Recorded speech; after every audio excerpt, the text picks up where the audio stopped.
what we try to do with all of these, with the exhibit, with any exhibit I do, it's trying to mix ages, races, income levels. The guy that's on the opposite side, on the far end, is a Hasidic guy that you see that against the river. He wasn't standing like that when I first saw him. I was walking along the marathon route because he looks like he's all by himself, but just behind me is the whole New York City Marathon running behind me. He was watching the marathon going through Williamsburg, and I see him standing there, and we didn't talk at all. I just looked at him and gave him kind of a heads up, pointed at the camera, and he, kind of like, can I take a picture? And he folds his arm and leans against that, and then tilts his hat forward and takes that pose. And I mean, that this shot. When I first saw him, I don't know why I thought he looked cool, because he wasn't standing like that when I first saw him.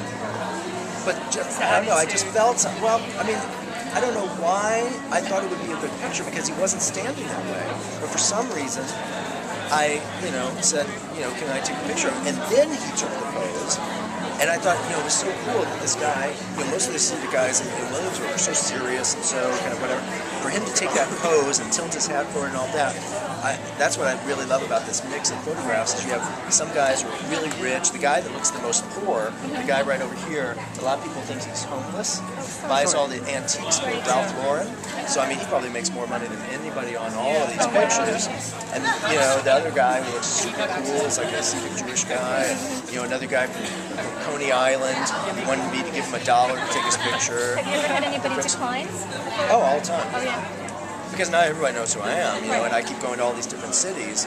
So if I don't have people decline, I think I'm not trying hard enough. Right. And I can't expect everyone to want to do it and whatever, but I've gotten good at trying to figure out who will say yes.